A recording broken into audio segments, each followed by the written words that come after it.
Muito bem, vamos dar início então ao nosso encontro para os nossos estudos de Fundamentos do Espiritismo. Hoje é dia 21 de agosto de 2019, uma quinta-feira, 19 horas e 34 minutos, 21 graus na cidade de Jaú. Aos nossos amigos que estão pela internet, a Daniele Moura e a Patrícia Oliveira, que aparecem aqui, sejam bem-vindas. E hoje nós vamos assistir aos vídeos de número 11 e 12, conforme combinado no nosso último encontro de estudos. Ok? Vamos lá então, para o vídeo 11, primeiramente. Olá, amigos! Estamos iniciando o 11º programa Espiritismo Agora, uma realização da Fraternidade Francisco de Assis e do Centro Espírita André Luiz, de São Paulo. Nós estamos tratando de imortalidade desde o programa nosso anterior. Vamos continuar hoje. É bem provável que tenhamos que deixar um pedaço desse assunto também para o próximo programa. Por quê? Porque é um assunto muito vasto, dentro do Espiritismo, muito estudado, comentado, feito uns acréscimos bastante interessantes por Allan Kardec. Pode parecer desnecessário, mas é fundamental conhecer imortalidade por convicção, não por crença, mas por conhecimento. É uma lei natural, apresentada pelo Espiritismo. De propósito, nós deixamos na tela para você lembrar-se esse slide, dessa transparência sobre os saduceus. Está lembrado? Eu falei a respeito de Sadoc. Sadoc é o que deu início a essa seita no tempo anterior a Jesus, porque quando Jesus nasceu, antes dele, 248 anos, havia nascido Sadoc. Decorre desse nome a seita chamada Saduceus. Eu vou dizer a você que se trata de uma seita materialista, porque só admitia a única existência. Depois, nada mais existia. E imortalidade, então, tem uma sequência, porque os saduceus, eles eram adversários dos fariseus. Com toda certeza você já leu na história do Novo Testamento como era formado o Sinédrio e pôde perceber que se tratavam de correntes religiosas, políticas, sociais muito fortes e que determinavam a vida de todo o povo judeu. Estamos falando da religião judaica. E não aceitavam, então, a imortalidade e tampouco a reencarnação. Só por esse fato eu posso dizer que se trata de uma doutrina materialista. Não admite a existência do espírito, a imortalidade, a realidade espiritual e tampouco o retorno do espírito para uma nova existência a fim de realizar novas experiências para a sua evolução. E os saduceus, então, em uma única palavra ou uma frase, formavam uma seita tipicamente materialista. Não esperavam nada depois da morte. Olha, corrente forte no tempo em que Jesus nasceu, muito forte. Foi para fazer frente a esse movimento materialista que Jesus desenvolveu todo o trabalho pedagógico de informação, esclarecimento e conscientização do povo a respeito da existência de Deus, a existência do Espírito, da imortalidade, da realidade espiritual e da comunicabilidade entre o Espírito e a matéria também, e o mundo material. E por falar em Jesus aqui, então mais uma vez estamos colocando para você uma cena do filme que trata da vida de Jesus e com o seu conceito ele revolucionou o mundo sobre imortalidade. Jesus não falou só de imortalidade, ele testemunhou a imortalidade através da comunicabilidade dos espíritos. Os espíritos falavam através de médiuns e diziam: eu estou vivo, dava um nome, a sua identidade, contava a sua história, como acontece hoje também no nosso meio espírita, em que os espíritos voltam para falar das suas angústias, dos seus desesperos, do seu sofrimento ou da sua alegria. e numa linguagem bastante, no tempo de Jesus, das suas bem-aventuranças.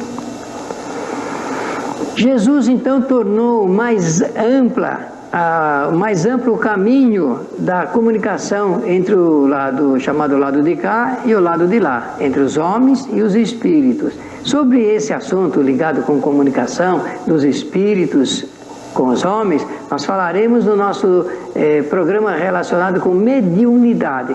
Nós falamos no início do primeiro programa, eu disse que nós teremos 4 programas só sobre mediunidade.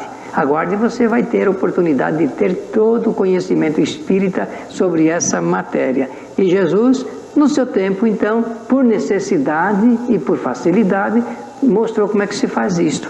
Jesus mantinha contato com os espíritos através dos médiuns, que formavam toda a sua equipe de trabalho. O termo que nós vamos apresentar aqui para você, os termos, são pertinentes a esse assunto nosso chamado imortalidade. Quando a gente lê no Novo Testamento o reino de Deus, o reino dos céus, vida eterna, o significado é este, imortalidade. Se você apanhar, por exemplo, as mais de 30 parábolas apresentadas por Jesus, você vai notar que em várias delas ele menciona o termo reino dos céus, reino de Deus, ou então vida eterna. O que é vida eterna senão imortalidade?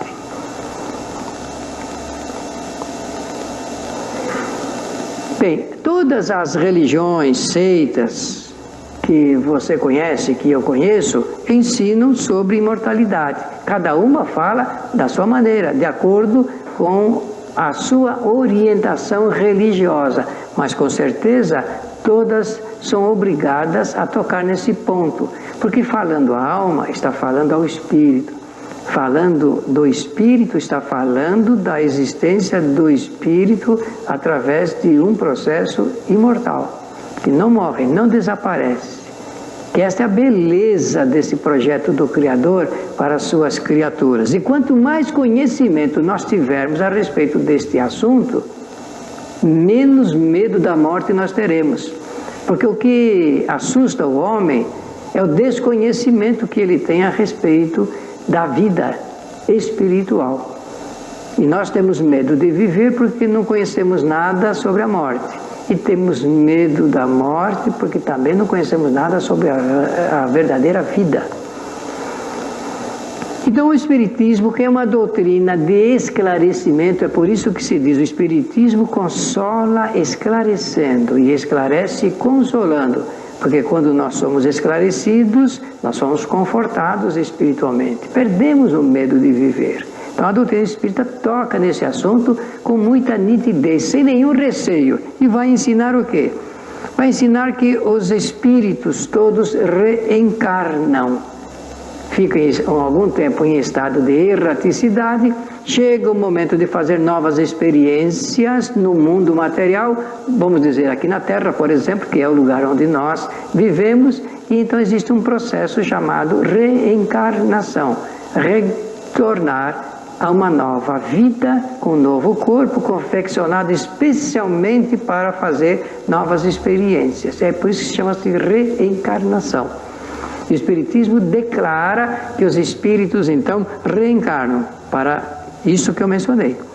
E realizam, através desse processo, as suas novas experiências. Você já notou que a cada dia nós fazemos sempre experiências novas?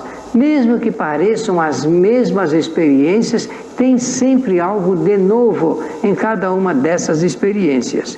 E essas experiências, que nós podemos chamar de situações, promovem, então, novos aprendizados. A cada minuto nós aprendemos coisas novas e vamos acumulando conhecimento, conhecimento, conhecimento. É isso que se chama evolução.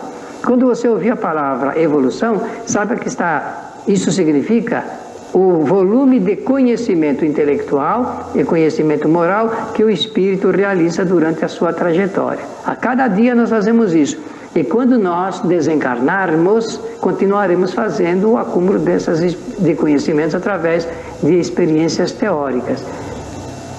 Quando nós desencarnarmos, amigo, nós não teremos oportunidade de materializar as nossas aspirações, só faremos experiências intelectuais, teóricas.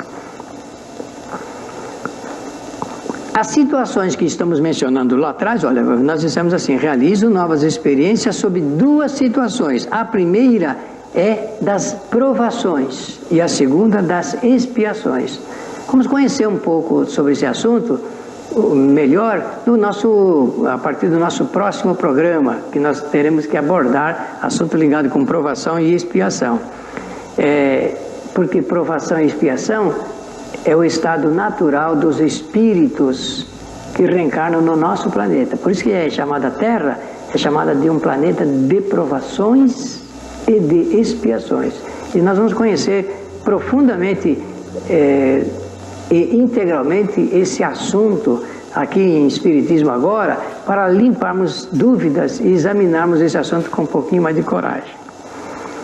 O Espiritismo também comprova que o espírito sobrevive à morte do corpo físico, e comprova isso através das próprias comunicações daqueles que já foram e que retornam então para testemunhar a sua imortalidade.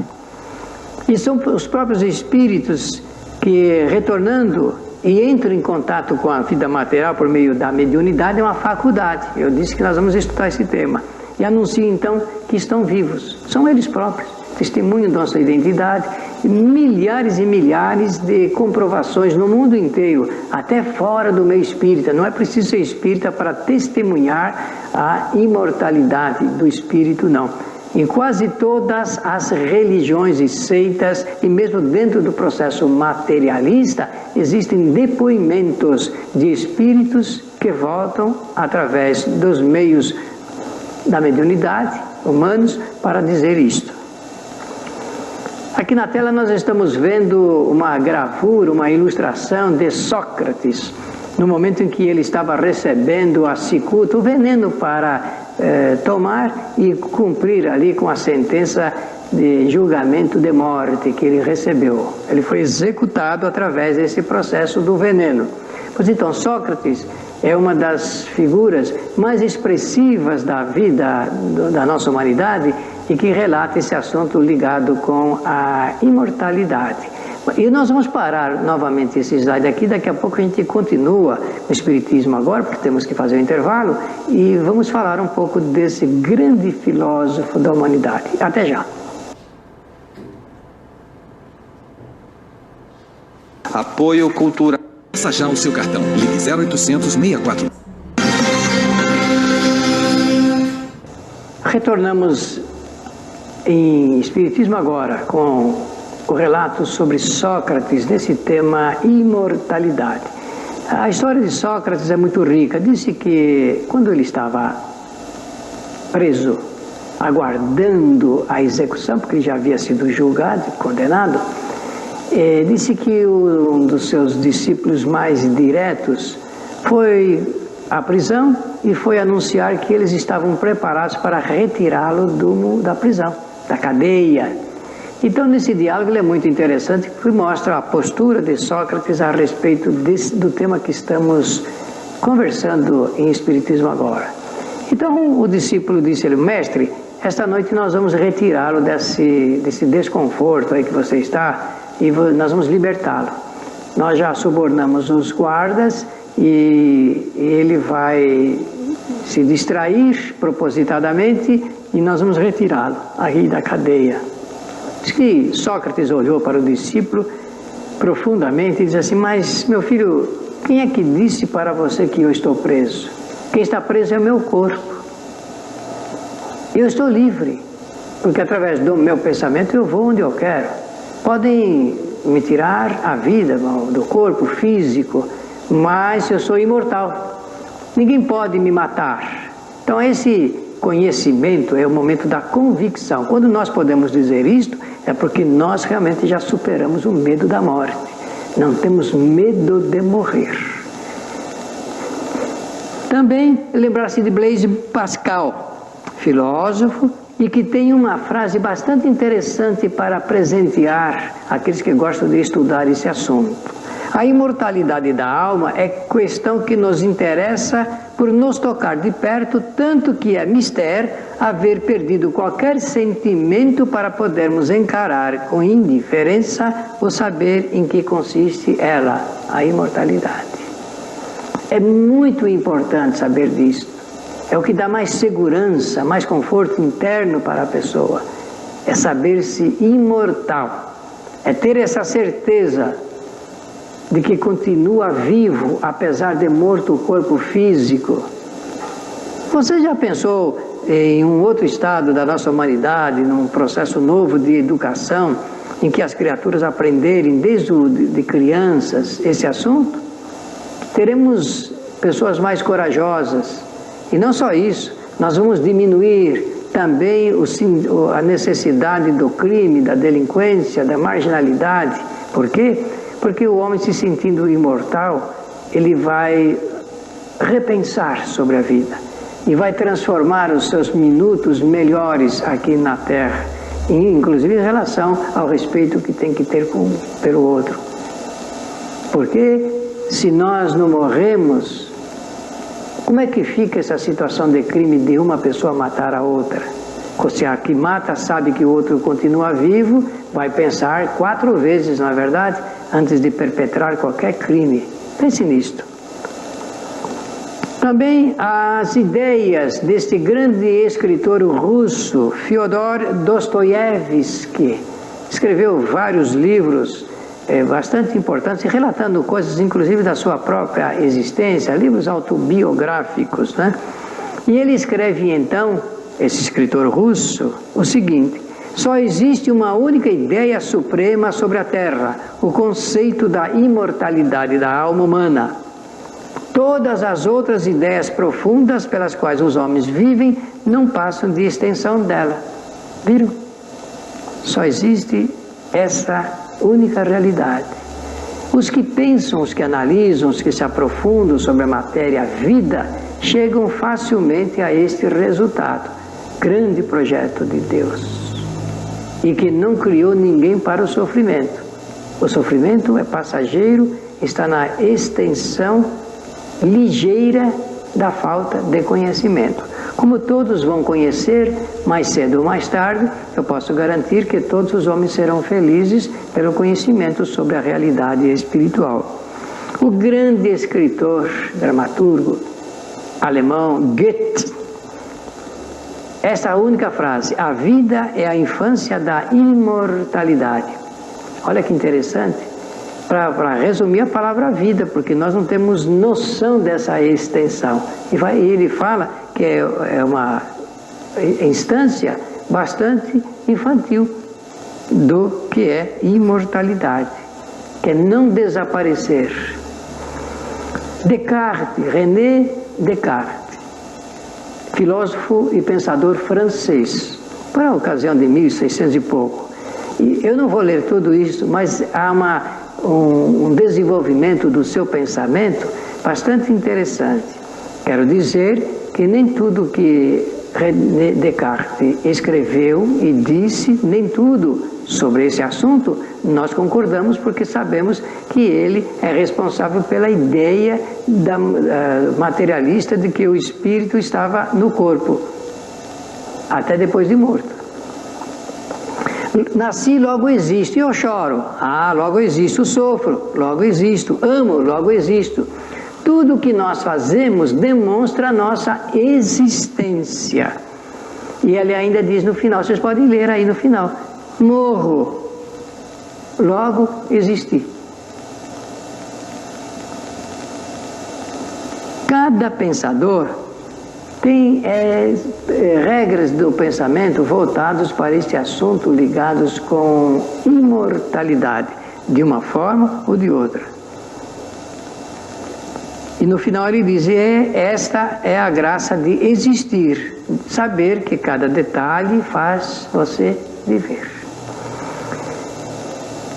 Benjamin Franklin, que foi um grande editor, ele escreveu o seguinte: escreveu em vida para ser colocado na sua lápide, lá no seu jazigo. E diz assim: aqui jaz Benjamin, o corpo de Benjamin Franklin, editor. Tal como capa de alfarrábio de páginas devastadas, despojada de letras e adornos. Mas a obra não foi totalmente perdida.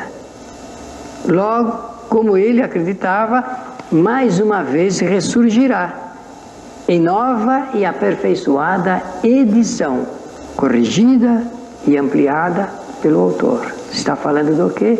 Dele Espírito. E pode notar que diz assim, como ele acreditava, como ele admitia, ele sabia da imortalidade. Portanto, ali ele está anunciando, olha, aqui está o corpo do Benjamin Franklin, porque ele não está aqui, só o seu corpo.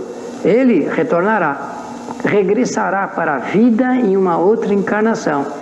Só que quando regressar, com os novos pensamentos, novas reflexões, eu posso dizer que será uma obra muito melhor. Parece até que eu estou vendo um editor, um tipógrafo, um gráfico, tendo que confeccionar um novo livro, e o livro na segunda edição, na terceira edição, e fazendo os acrescentamentos, a melhora no fundo e na forma. Interessante esse pensamento do Benjamin Franklin, tecendo considerações a respeito desse nosso tema, imortalidade. Eu quero voltar para fazer um comentário aqui sobre, ampliando aqui a nossa tela, fazendo um comentário a respeito do livro Torá e do Talmud dos judeus. São obras que traçam orientações religiosas sobre a vida e também o comportamento das pessoas no regime social, para que diante desse conhecimento espiritual a criatura possa viver melhor no quadro social, que é o que nos importa. É às vezes nos inspirar a respeito das informações religiosas para promovermos a incursão do espírito numa nova maneira de encarar a vida. Cada um de nós deve ter essa inspiração, compreender que aquilo que nós aprendemos dentro de uma concepção filosófica ou religiosa serve cada vez mais e melhor para melhorarmos o nosso quadro social. Enquanto nós tivermos o egoísmo prevalecendo, nós teremos essas dificuldades sociais que nós estamos verificando no nosso planeta. Tudo quanto nós observamos está na razão direta das nossas dificuldades de entendimento espiritual. A realidade espiritual compreendida faz com que o espírito melhore a qualidade da sua maneira de encarar a vida.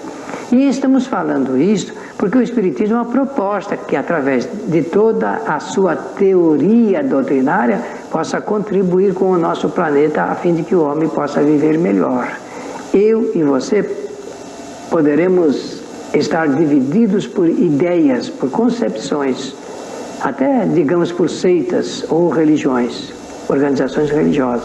Mas do ponto de vista da essência, nós começamos da mesma maneira e fomos desenvolvendo as nossas experiências e estamos repartindo, compartilhando o mesmo mundo social.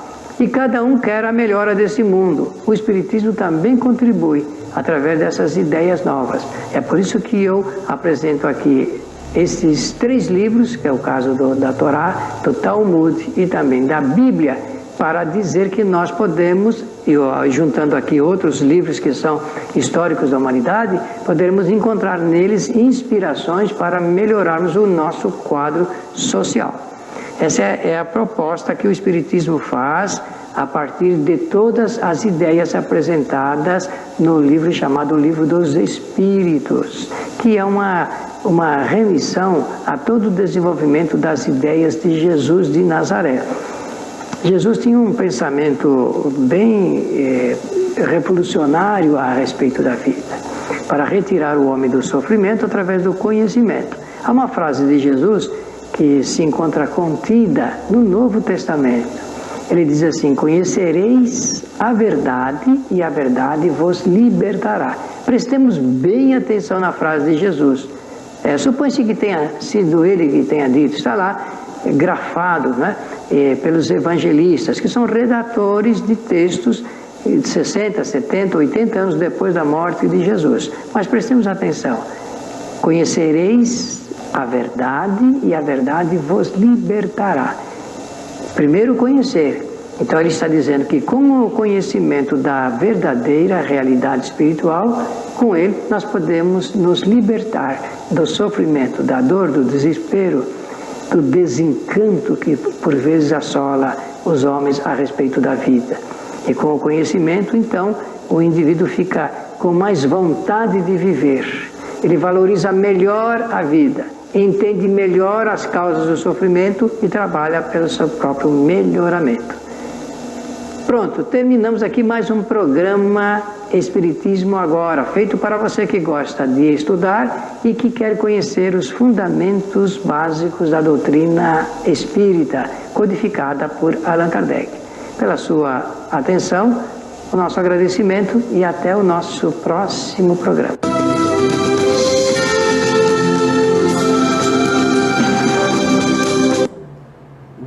Alguma dúvida daquilo que ele explicou? Não?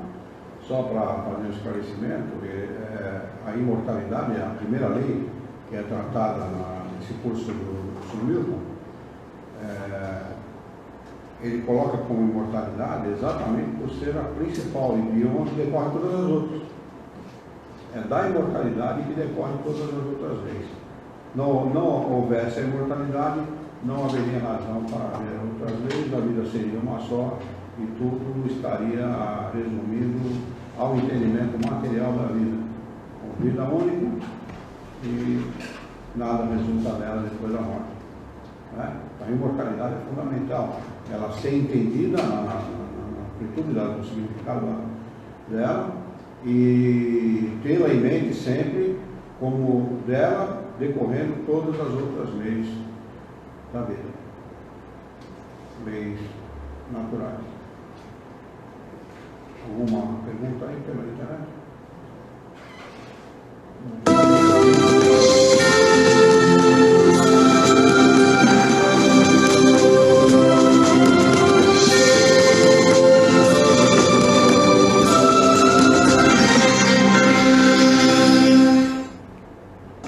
Olá, amigos. Estamos iniciando mais um programa Espiritismo Agora, uma realização da Fraternidade Francisco de Assis e do Centro Espírita André Luiz, de São Paulo.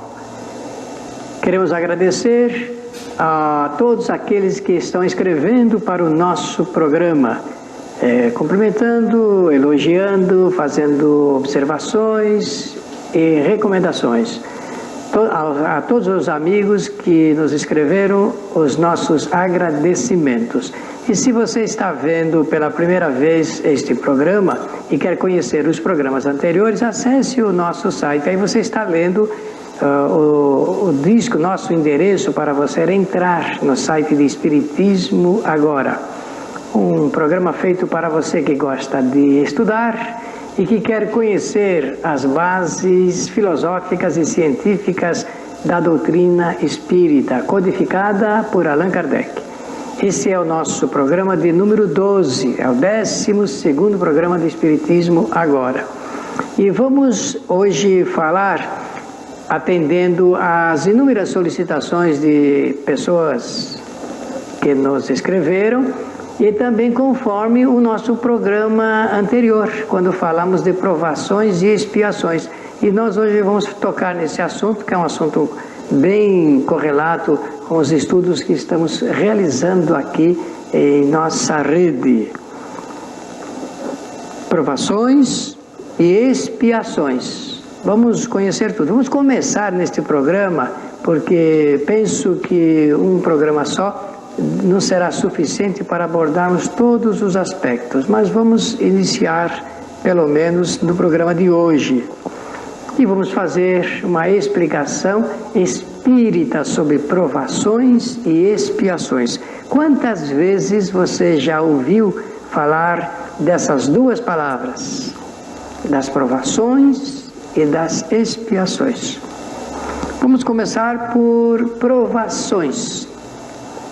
Para isto, é necessário fazer uma reflexão sobre alguns aspectos que o Espiritismo apresenta. Aí vocês estão vendo o rosto de capa do livro dos Espíritos. É uma edição da LAC, Livraria Allan Kardec. Tantas outras editoras brasileiras editam esta obra escrita originariamente em francês por Allan Kardec. Essa é uma tradição do professor José Herculano Pires.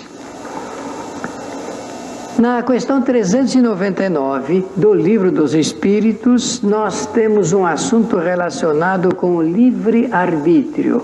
E um axioma, uma frase, um dístico, uma afirmação do Espiritismo é esta: todos os espíritos usam o livre-arbítrio. Então, o espírito, ele usa sempre do livre-arbítrio. Olha, não estou dizendo assim, o espírito tem livre-arbítrio, é que ele usa do livre-arbítrio, porque é uma lei natural, a liberdade de pensar, de falar e de agir. Então nós usamos, nós enquadramos dentro dessa lei e a usamos. E o mais importante é responder essa questão. O que significa livre-arbítrio? Livre significa desembaraçado. Significa solto, sem nenhum impedimento. Isso é livre. Aquele homem está livre porque está solto, está desembaraçado e não está com nenhum impedimento. E arbítrio? Arbítrio significa resolução, significa julgamento. Alvitre vem da vontade e que depende somente dela. Da vontade, segundo o seu alvitre, segundo a sua vontade. Isto é arbítrio. Então, sempre que lermos e ouvirmos esta palavra, temos que entendê-la como resolução. E vem da vontade. O espírito em estado de erraticidade, isto é, quando deixa um mundo físico. Então existe um processo chamado desencarnação. O corpo morre, o espírito desencarna. O processo pelo qual ele desencarna chama-se desencarnação. Então, em estado de erraticidade, isto é, não encarnado, porque erraticidade, notem como é que termina a palavra, termina em ade, dade, significa qualidade do que é errático, de que não está mais encarnado, está num outro estado. O estado chama-se erraticidade. Ele, espírito, estabelece as provas que deseja passar quando reencarnar. Então vamos explicar isso com cuidado e com vagar também. Quando o espírito se encontra desencarnado, ele fica num estado de aguardo da próxima encarnação. Nesse estado de erraticidade, ele faz reflexões sobre a vida, sobre si próprio, sobre o que fez, sobre o que deixou de fazer. É uma espécie de balanço que o espírito realiza sobre a sua vida. Medita bastante. Todos os espíritos na atual fase e faixa da nossa evolução aqui do planeta Terra todos os espíritos fazem estas reflexões sobre si mesmos. Então, nesse estado, é dado ao espírito, vamos usar essa expressão também, o direito de estabelecer quais são as provas que ele deseja passar quando estiver encarnado. Por qual razão? Porque se o espírito faz reflexões sobre a vida, sobre si mesmo, ele pode estabelecer testes para medir o seu grau de adiantamento espiritual. Ele faz um quadro das suas provações. É bem verdade que existe diferença entre prova e provação, mas nós vamos falar daqui a pouquinho. Mas ele quer medir quanto que ele já avançou. Então estabelece uma, duas, quantas provas desejar. Porque ele só vai passar aquelas que tiver condições de passar. Pode mesmo, dentro dessa própria lei, quando percebe que não tem condições de passar uma determinada prova, deixá-la para encarnações seguintes, futuras. Então, um ponto a ser considerado é que, nesse estado de erraticidade, os espíritos traçam, organizam, idealizam as provas que deseja passar quando estiver encarnado. Todos os espíritos da nossa faixa de evolução. Isso está contido lá nessa pergunta que você pode conferir, e na resposta também, de número 399 do Livro dos Espíritos. Terceiro ponto desse nosso roteiro. Quando o espírito se encontra encarnado, ele vai deliberar se vai fazer ou não vai fazer, se vai concretizar ou não vai concretizar, se aceita ou não passar por aquelas provas que ele próprio estabeleceu para si mesmo. Ainda dentro dessa questão, 399 do Livro dos Espíritos. Por quê? Porque ele tem o direito, usando o livre-arbítrio, de aceitar ou não, porque depois de encarnado, muita coisa pode aparecer de maneira diferente e o espírito então postergar, isto é, deixar para uma outra encarnação, uma encarnação seguinte, as provas que ele estabeleceu para si próprio. O quarto ponto deste nosso roteiro é, em estado de encarnado, quando se encontra encarnado, já voltou para a vida material, uma nova encarnação, o espírito então passa por um momento de não lembrança de vidas anteriores. E isso tem a ver com o conforto espiritual que cada um deve ter para poder fazer novas experiências, não correndo riscos, principalmente de saber sobre os espíritos encarnados com os quais terá que conviver e que tem relações com as vidas anteriores. Isso é para facilitar o espírito, no seu processo de novas experiências, não ficar tocado por relações, por vezes, desconfortantes que teve com outros espíritos em outras encarnações. Você já imaginou saber que está numa família onde tem inimigos, adversários de outras ocasiões? Então, isso é importante para dar ao espírito aquela garantia de que pode passar, e a não lembrança, isso não significa que apagou, é só não lembrar-se, não esqueceu. Até porque quando nós nos separamos do corpo físico à noite, por exemplo, quando estamos deitados, fazendo uma reparação de energias através do sono, o espírito afastado ele recobra lembranças de outras encarnações também e do seu relacionamento com os espíritos com os quais convive agora, nesta existência. No capítulo 5 do livro chamado Evangelho segundo o Espiritismo, que é uma obra muito importante escrita por Allan Kardec, uma obra que faz uma análise dos ensinamentos de Jesus de Nazaré, ensinamentos morais. Kardec aproveitou vários ensinamentos para discorrer dentro do conhecimento espírita, dando uma versão do espiritismo para esses ensinamentos. Nós vamos encontrar um capítulo, que é o capítulo número 5, que vai tratar dessa matéria objeto do nosso estudo em Espiritismo Agora. O assunto é provações e expiações. Eu convido você a ler com particular interesse esse capítulo, leia integralmente esse capítulo, porque nós vamos ter oportunidade de entender como é que funciona essa situação de provação e de expiação do espírito quando está aqui encarnado. E diz então Allan Kardec nesse capítulo: frequentemente o espírito reencarna no mesmo meio em que já viveu, estabelecendo de novo relações com as mesmas pessoas. Esse meio em que já viveu significa tanto do ponto de vista físico como meio entre os espíritos com os quais ele já teve ligações no passado. E são essas ligações que promovem aspectos interessantes do relacionamento afetivo e efetivo entre os seres.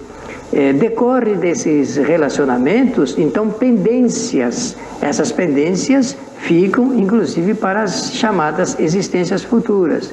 E nós reencarnamos sempre em ligação com essas pendências. Espiritismo agora vai fazer um breve intervalo e logo mais nós retornaremos para continuarmos este nosso assunto.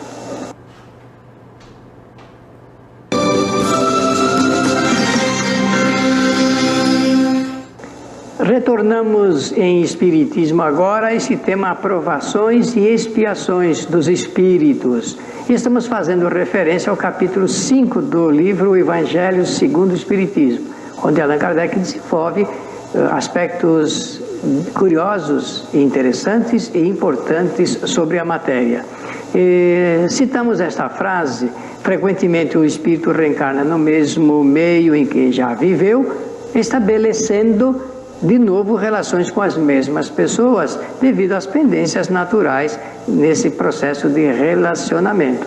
Decorre daí essa necessidade de compreensão de que por vezes estamos numa família jurídica, mas não com espíritos familiares, espiritualmente falando. E as adversidades, as estranhezas das reencarnações anteriores, problemas existenciais se configuram de novo como verdadeiros desafios à capacidade de entendimento e de superação de cada espírito. Allan Kardec escreveu também, nesse mesmo capítulo 5, uma frase interessante de que o Criador nos outorgou do que nós mais precisamos para poder realizar a nossa evolução, realizar as experiências novas no processo da encarnação. E está em 2 pontos, podem observar. O Criador nos outorgou do que nós mais precisamos, ou seja, da voz da consciência. Já notaram, essa palavra muito usada, a voz da consciência, porque cada espírito tem, e na sua imanência e no seu conhecimento explícito, dados interessantes do que se passou com ele em outras encarnações. Dessas pendências que eu mencionei, desses relacionamentos com outros seres, com outros espíritos. Então, cada um, com essa voz interior da consciência, pode saber do que ele já fez e do que precisa fazer. Esse é um interessante aspecto ligado da dotação feita por Deus às criaturas, ligados com o que é mais necessário para que ele possa viver.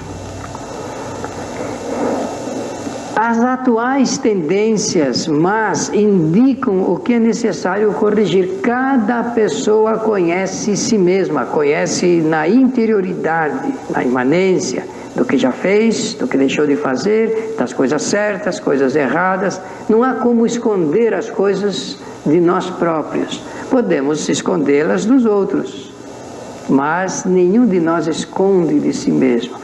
É esse detalhe que Allan Kardec está salientando nesse capítulo número 5 do livro O Evangelho segundo o Espiritismo. E não é somente após a morte que o espírito recobra a lembrança do passado. Por vezes a gente diz assim, eu gostaria muito de conhecer quem eu fui. Não precisa um conhecimento explícito, basta a gente conhecer a si mesmo na interioridade para saber do que já fez, do que foi. E em estado de sono, então, diz Allan Kardec, o espírito tem a consciência dos seus atos anteriores. Em estado de sono, conforme eu disse anteriormente, nós nos afastamos do corpo, abrimos, ampliamos, recobramos toda a lembrança e aí a palavra tem consciência de seus atos anteriores, significa que pode estar no frescor dos pensamentos sobre o que fez. Essa é a parte mais importante. O que é que nós já fizemos? Isto é bom, é útil, é verdadeiro.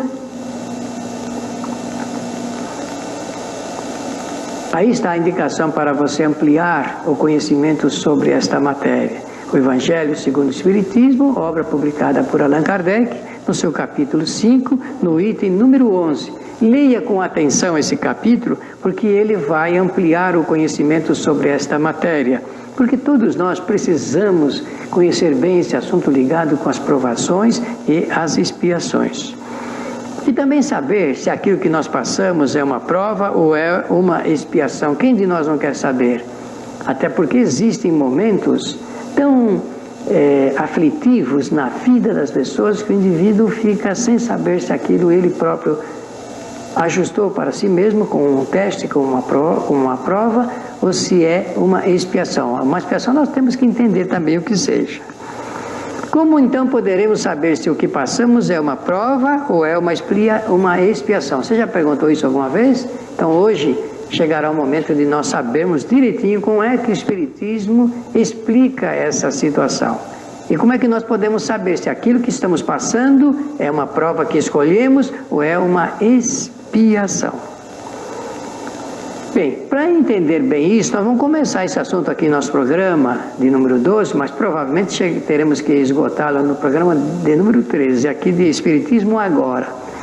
Vamos compreender que da classificação dos mundos. Allan Kardec, para poder dar uma ideia desse estudo, faz no livro do Evangelho segundo o Espiritismo uma classificação dos mundos segundo o estado moral e intelectual dos seus habitantes. Então fala de mundos primitivos, fala depois de mundos de provas e de expiações. Disse que a Terra é um mundo de provas e expiações, então está logo a seguir de mundos primitivos. E depois fala de mundos de regeneração. Já não são de provações e de expiações tão agudas quanto estas que nós passamos aqui, mas um mundo onde os espíritos passam por um processo de reeducação chamado regeneração. E depois para mundos felizes, já é bem fácil da gente entender que o próprio termo diz que são melhores, e depois nos remete para os chamados mundos celestes, que foram designações feitas por Allan Kardec para nos aproximar da realidade, da grande verdade.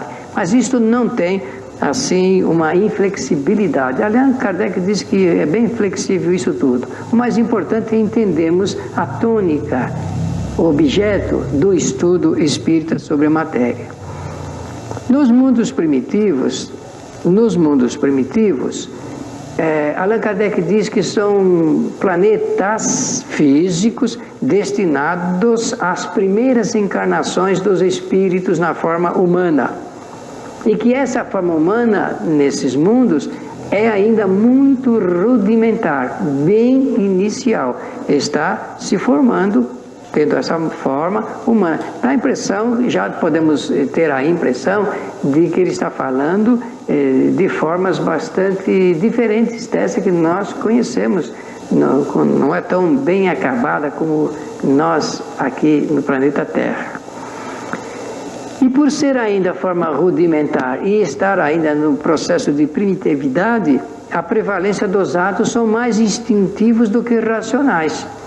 E a luta nesses planetas primitivos, a luta maior é pela conquista da alimentação, pela nutrição. Tudo ali é feito em decorrência da sobrevivência do ser. Não há nada numa forma social como essa que nós vivemos. Olha, estamos falando de mundos primitivos. O Espiritismo diz que logo a seguir dos mundos primitivos, mesmo diante da sua graduação, terminada a fase necessária para esse processo, o espírito ingressa em um mundo chamado de provas e de expiações. A Terra é chamada de um mundo de provas e de expiações.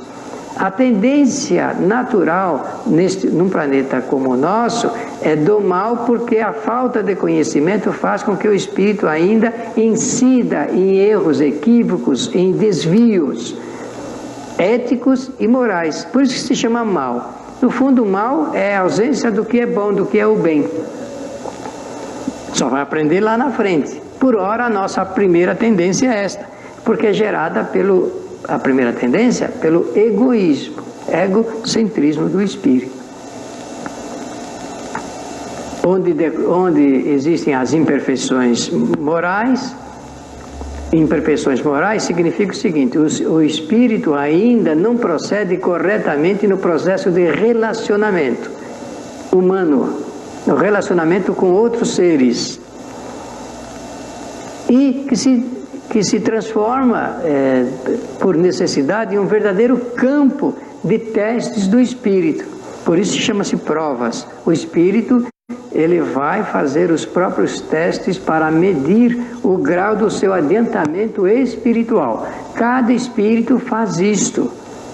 Alguns com maior vantagem e outros com menor vantagem, de acordo com o grau do seu conhecimento.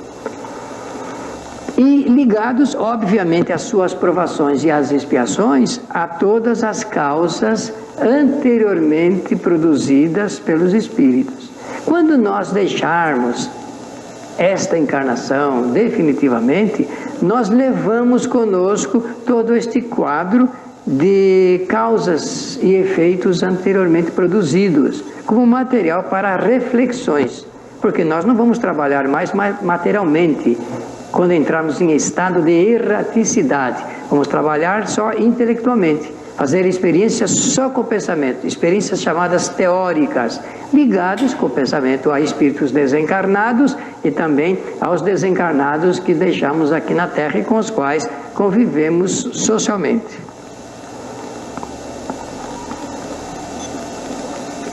Nos mundos chamados de regeneração, diz Allan Kardec, reina a calma, a tranquilidade, porque o espírito não passa mais pelas situações dolorosas, aflitivas das provações e das expiações. Porque prova é teste que o espírito estabelece para si mesmo, para poder adiantar-se e fazer uma análise da sua situação. E as provações, nós vamos daqui a pouco mencionar com um pouco mais de profundidade, são situações aflitivas do espírito, em decorrência do que ele próprio fez. Então, no mundo de regeneração, que é um processo melhor de reeducação do espírito, reina a calma e também a tranquilidade. E aquilo que se chama prova ou provação não são tão rudes quanto são aqui num planeta que nem o da Terra. Porque, podem notar, meus amigos, as pessoas dizem sempre que tem maior número de problemas e de dificuldades para viver. São poucas as criaturas que dizem que vivem na facilidade e na tranquilidade também. Nós vamos deixar o restante agora das informações sobre provação e expiação para o nosso próximo programa. E pela sua atenção, nós queremos agradecer. E se você quer conhecer os nossos programas anteriores, entre em nosso site. Aí está demonstrado para você o nosso endereço. Até o nosso próximo programa.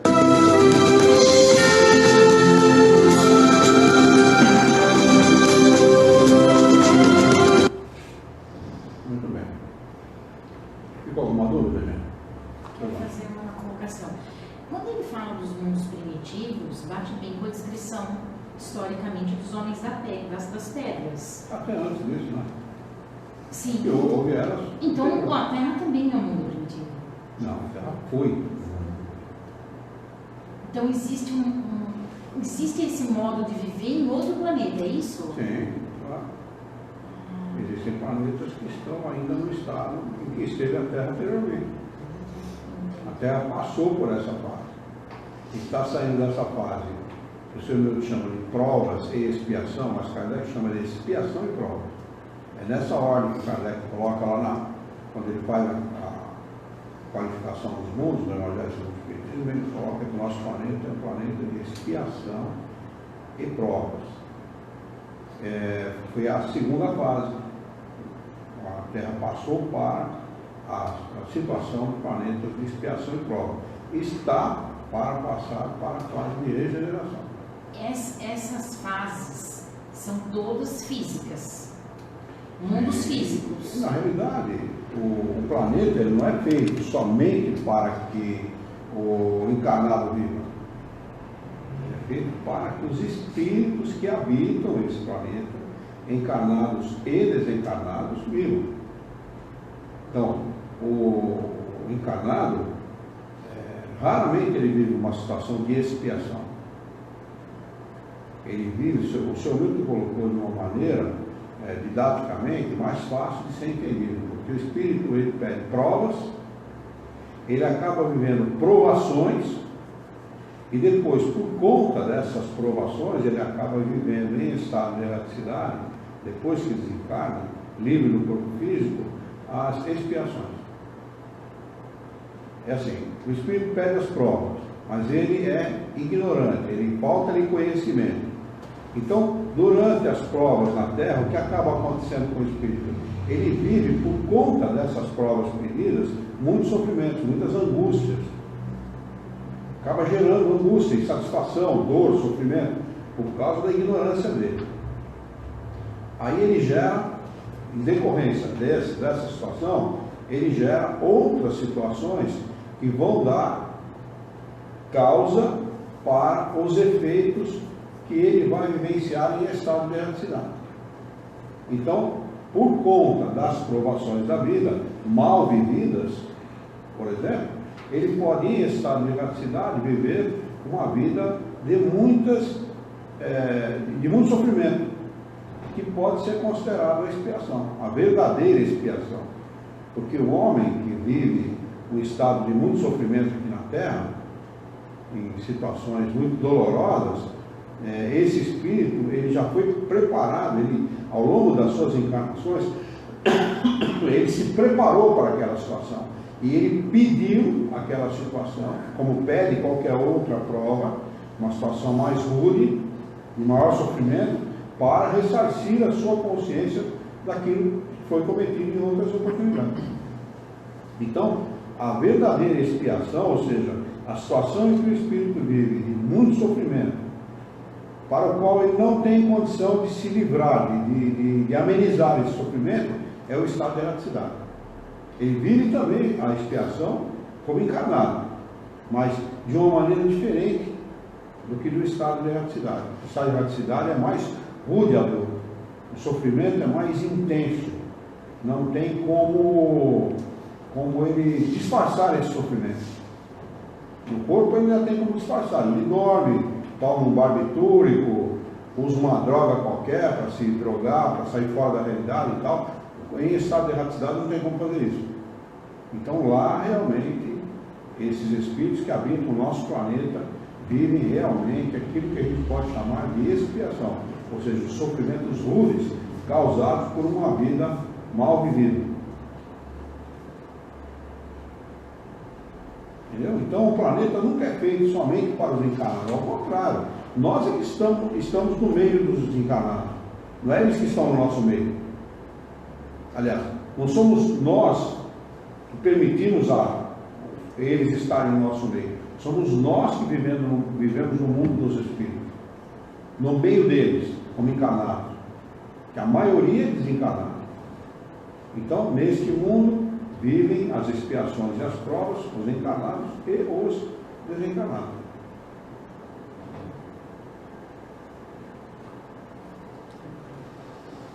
Pegando o gancho da pergunta, ele fala do instinto também, né? O instinto primitivo do homem seria a alimentação, a comida, né? Qual que é o instinto do espírito? Bem, na realidade, o que ele chama de instinto, do estado primitivo, são as ideias que são dele mesmo. O instinto é isso, ideias próprias, as ideias naturais que o espírito tem, né? E ele impulsiona a sua vida entendendo, como entende o animal, por exemplo. O animal vive pelo instinto, mais pelo instinto do que pela razão. O animal, eventualmente, ele demonstra vontade, ele demonstra escolha, ele demonstra afeição, sobretudo se ele for selvagem, né? No caso do espírito é a mesma coisa. Por essas ideias íntimas de preservar a vida, é que ele vive instintivamente em função da sua sobrevivência, da sua alimentação. E as primeiras épocas do espírito no planeta, como o planeta selvagem, o planeta primitivo, por exemplo, são as mais rudes.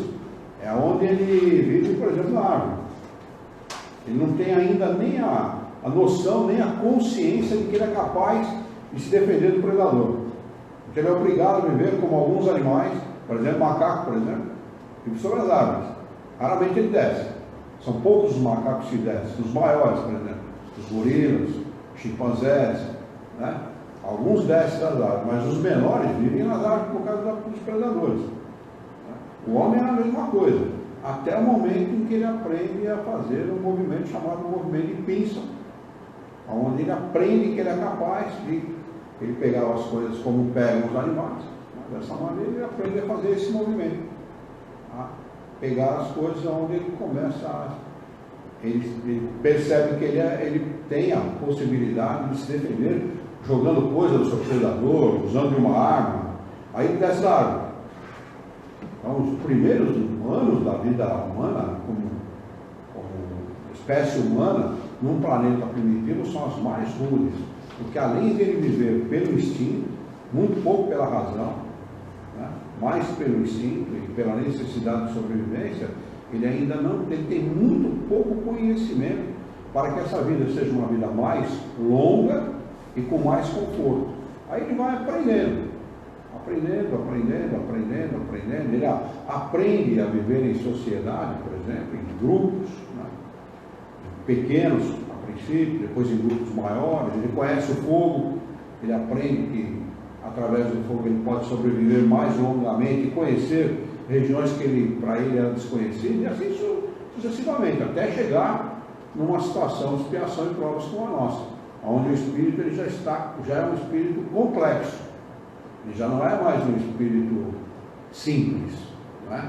A materialidade da vida já tornou a sua vida complexa e, sobretudo, egocêntrica, não é? Porque ele acha que as coisas têm que girar em torno dele, o que torna a vida muito difícil desse ponto de vista, do convívio, né? Da moralidade, do relacionamento entre os seres humanos. Poucos seres humanos, na nossa fase evolutiva, respeitam o próximo, respeitam o direito do seu próximo, porque ele acha que todo direito é dele, ele tem que preservar os seus direitos, dane-se o outro.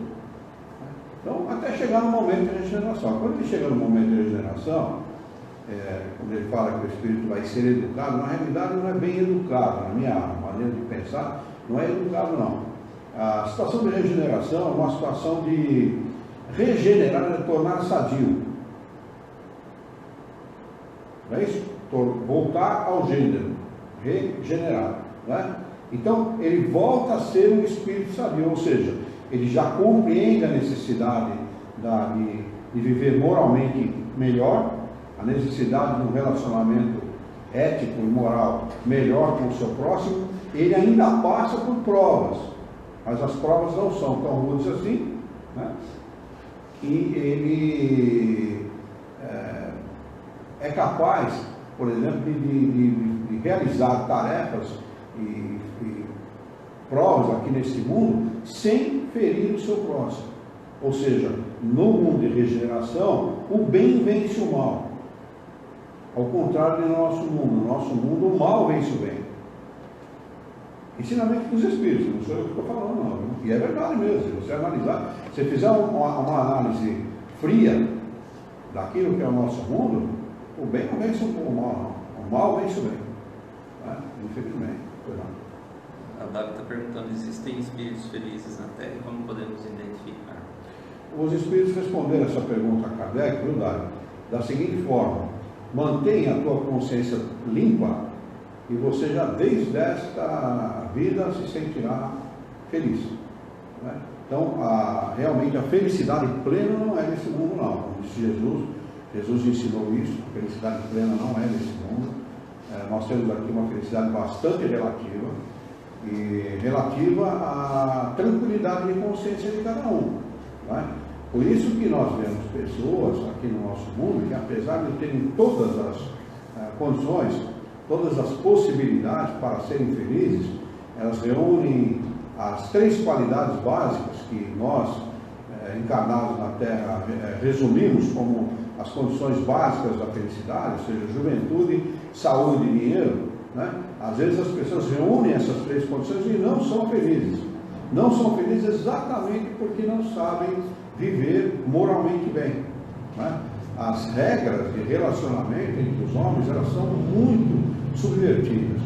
O homem não entende as regras de relacionamento e não as respeita, né? Por isso que a vida aqui é uma vida muito ruim desse ponto de vista. Por isso que o homem não consegue ser feliz. Aliás, a infelicidade, muitas vezes, ela é cunhada, ela é feita, gerada pelo próprio homem, em função dessa falta de qualidade na sua capacidade de se relacionar. Ele não entende, ele não compreende, ele não consegue compreender que é respeitando o direito do próximo que ele vai ser feliz. Ele não consegue compreender isso. Aliás, o homem está chegando num momento da sua evolução, e a gente pode dizer isso com uma certa alcance de acerto, de que os economistas de hoje, por exemplo, aqueles que gerem a economia dos países, do nosso mundo e tal, já entenderam que é dividindo que a gente soma. Não é? Se você conseguir, o americano faz isso com muita maestria, se você conseguir pagar bem o seu empregado, se ele tiver uma vida boa, com qualidade, ele vai produzir mais. Então você dá mais para ele e ele retorna mais para a empresa. Né? Isso faz parte da economia aqui da Terra. Os economistas já entenderam isso. Antigamente não. Antigamente se mantinha na condição de escravo, se submetia, se humilhava, se espezinhava o empregado, quanto mais melhor, para que ele ganhasse o mínimo possível para comer, e depois de um determinado tempo, isso aconteceu até a década de 40 no nosso país, por exemplo, o empregado ele era mandado embora sem direito a absolutamente nada. Meu pai conheceu muita gente assim, né? Que chegou um determinado ponto, trabalhou 30, 40 anos numa empresa, 45 anos numa empresa, determinado momento o patrão falou, não preciso mais do seu trabalho, o sujeito saía com uma mão na frente e outra atrás, e às vezes com as duas em alguns lugares, porque nenhuma o patrão na frente e atrás demitia.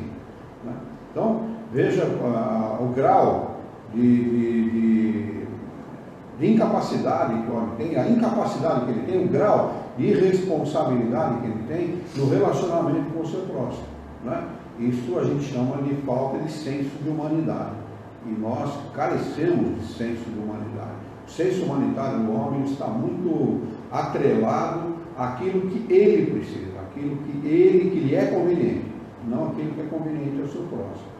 Então, os Espíritos responderam para Kardec. Kardec perguntava alguma maneira de ser feliz desde já? Sim, assim, mantenha a tua consciência limpa, mantenha a tua consciência tranquila, e desde já você vai se sentir feliz. Né?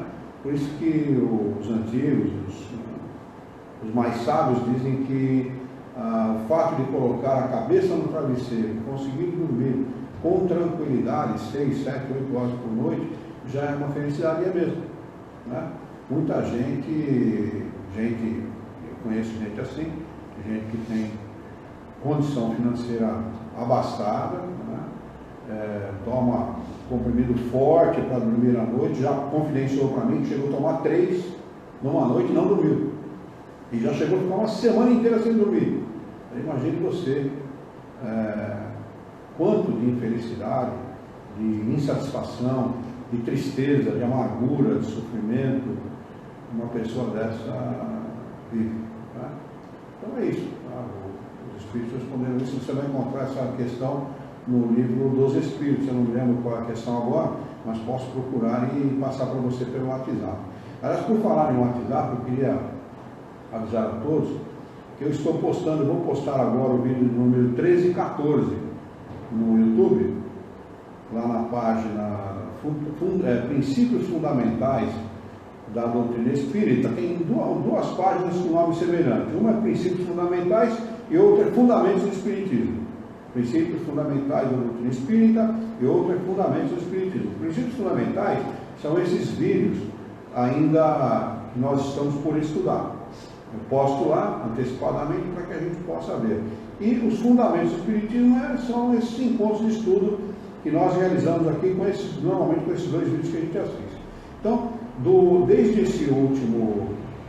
dos últimos 2 vídeos, o 11 e o 12, e os próximos, eu colocarei na nossa página no WhatsApp. Então eu coloco lá o link, né, do próximo 13 e do outro 14 coloca na nossa página no WhatsApp, vocês podem procurar, é só clicar no link, vai direto no vídeo no YouTube, fica facilitado o acesso. Tá bem? Tem mais uma? Vamos lá. Os humanos, quando ameaçados, ainda apresentam instintos e reações primitivas. Essas impressões ficam gravadas no espírito? Sim, são o que a gente pode chamar de más tendências. Né? O homem não encarna por outra razão. É a Dália que fez a pergunta? O homem não encarna por outra razão. O homem encarna aqui na Terra e ele pede as suas provas e acaba vivendo, como eu acabei falando para a Luciana, as provações, exatamente por essa razão. Nós temos as nossas boas e más tendências. As más tendências é que acabam gerando as nossas provações. Por quê? Porque as más tendências são decorrências da nossa ignorância, da nossa falta de conhecimento. E nós acabamos, muitas vezes, por nos deixar levar por essas más tendências. Então nós precisamos envidar os máximos esforços para combater as nossas más tendências. É fundamental que o homem faça isso. Kardec também faz essa pergunta para os espíritos, se pelos seus próprios esforços o homem poderia vencer as suas más tendências, as suas más inclinações. E os espíritos respondem muitas vezes por fazendo pouco esforço. Né? E eles arrematam, mas quão poucos de vocês querem fazer esforços. Né? Então, o homem não, estando aqui na Terra, sob a influência da matéria, sob a influência do corpo físico, sob a influência dos meios de comunicação, sob a influência da sociedade, da convivência social, da ilusão que a vida causa, porque a nossa vida, como diz o poeta, é uma doce ilusão, né? Muitas vezes o espírito se deixa levar por essas tendências, vaidade, prepotência, orgulho, egocentrismo, enfim, todas as outras que a gente pode enumerar e que todos nós conhecemos, e muitas vezes acaba gerando para ele as expiações, né? As expiações essas vividas em estado de erraticidade, onde o espírito se defronta com a realidade da vida espiritual, a verdadeira vida, que essa é passageira, né? Ele se defronta com essa realidade e acaba entendendo o quanto ele fez e o quanto ele deixou de fazer, as coisas boas e as coisas ruins que ele não deveria ter feito, ou que ele podia ter feito diferente, ou que ele poderia ter evitado. E é sempre em função disso, é sempre em razão dessa situação, né, de viver como encarnados e depois viver como desencarnados, em estado de erraticidade, livre, sem corpo físico, fazendo essas reflexões, é que o espírito avança, é que o espírito progride. Eu não gosto da palavra evolução, porque evolução não dá a ideia real, né, de como os espíritos nos ensinaram. Os espíritos não ensinaram que o espírito evolui. Eles dizem que o espírito progride. Eles chamam a lei de progressão dos espíritos. Então, por essa razão, por essas circunstâncias, né, de viver um pouco aqui, viver um pouco lá, é que o espírito acaba promovendo o próprio progresso. Ele mesmo promove seu próprio progresso. Nem Deus, nem Jesus, nem os bons espíritos, ninguém vai fazer por nós aquilo que é o nosso dever, aquilo que é a nossa obrigação. Então, muitas vezes isso acaba gerando para o espírito um sofrimento muito grande mesmo, porque ele imagina a vida de uma maneira, muitas vezes são materialistas, né? Dedicam a sua vida ao materialismo, ao sensualismo, à satisfação do sensorial, daquilo que é, das sensações do corpo físico, e acabam gerando por conta disso sofrimentos atrozes depois que desencarnam, né? E essa realidade, a realidade da imortalidade da alma, como foi o tema da aula de hoje, por onde ele começa a ensinar os princípios fundamentais da doutrina espírita, a imortalidade da alma, ela foi o tema da vida de Jesus, né? A razão pela qual Jesus de Nazaré viveu. Jesus de Nazaré passa a vida inteira insistindo em cima desse tema para que o homem gravasse na sua memória esses ensinamentos, né? É tão forte isso em Jesus que a grande mensagem da cruz foi essa, né? A mensagem da cruz não foi para nos salvar, coisa nenhuma, né? Aliás, ninguém precisa ser salvo de nada. nós todos seremos felizes um dia, mais dia menos dia, mais século menos século, mais milênio menos milênio, seremos felizes, né? Depende de nós adquirirmos os conhecimentos necessários para isso, mas todos adquiriremos, né? Então Jesus, ele passa uma vida inteira com os seus seguidores, ou uma parte da sua vida com os seus seguidores. Ele dá exemplos, né? Ele ensina pela teoria e ele arrasta pelos seus exemplos todos aqueles que o seguem. Eles o acompanham nas acusações que recebe do Sinédrio e também de Roma. Ele é julgado por Roma e depois julgado pelo Sinédrio. Ele é condenado, vilipendiado, humilhado por aquelas pessoas que, não porque ele era religioso, não, e nem porque ele defendia qualquer ideia religiosa. Ele foi humilhado porque ele estava mexendo no bolso dos fariseus. Ele estava contradizendo os interesses financeiros, políticos e a influência social que os fariseus tinham, né? Exatamente isso que faz o Espiritismo hoje, né? Mexe no bolso dessa turminha de malandro que quer, de alguma maneira, tirar aquilo que é de bem material do seu próximo, né?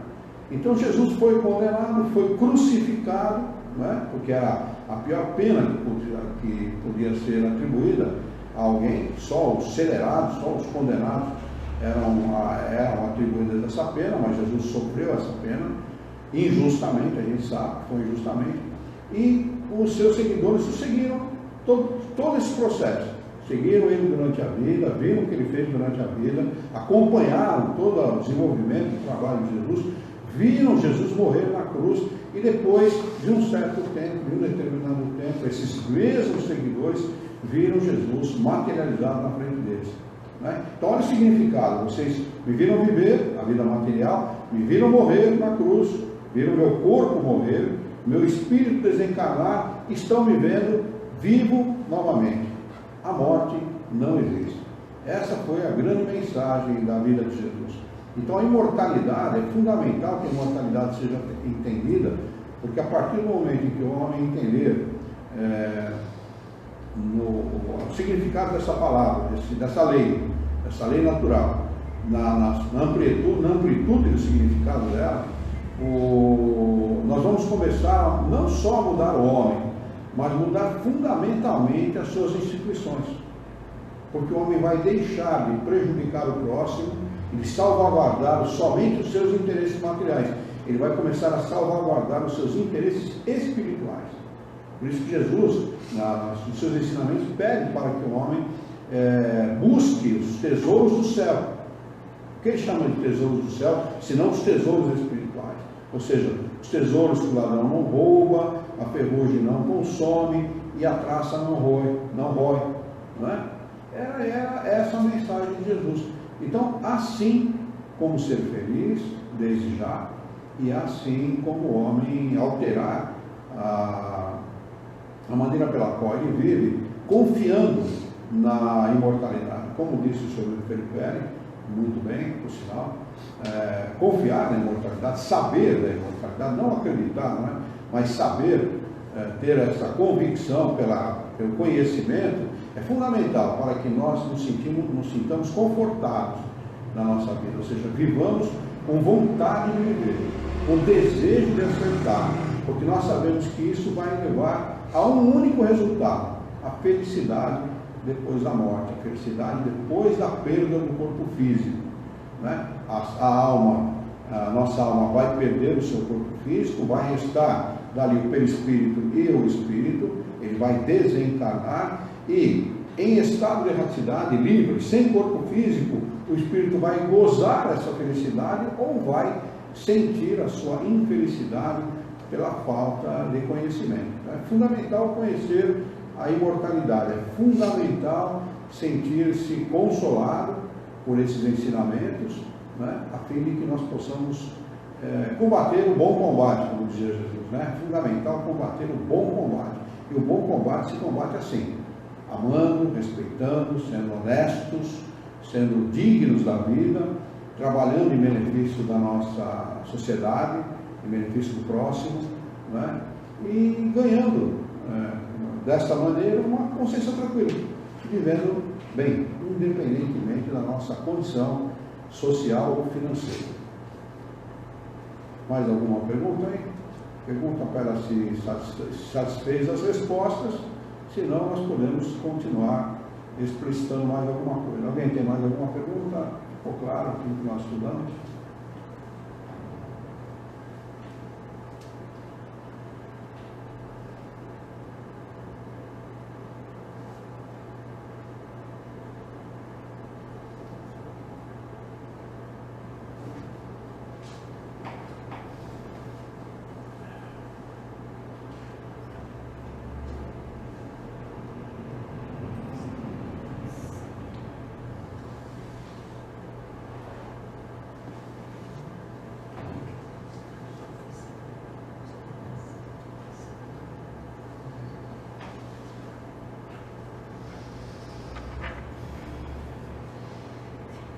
Respondeu nada? Então tá bom. Dá-lhe-se. Sim. Hã? Está respondido. Está respondido? Legal. Muito bem. Vamos então elevar o nosso pensamento. Vamos mentalizar a figura excelsa e amiga de Jesus. Ele que é nosso mestre, ele que é nosso modelo e o guia da humanidade. E juntos com Jesus nos dirigir ao Criador, ao Senhor da vida, fonte inesgotável de paz, de amor, de bondade, de misericórdia e justiça, para agradecê-lo muito pela oportunidade de aqui estarmos reunidos em seu nome, para discutirmos as questões propostas por este estudo dos fundamentos do Espiritismo. Queira a vossa bondade, o vosso amor, a vossa misericórdia, que tenhamos bom ânimo, coragem, determinação, ideias renovadas, alegria de viver e muito entusiasmo para que nós possamos trabalhar, sermos úteis à sociedade em que vivemos e dessa forma dignificar a vida.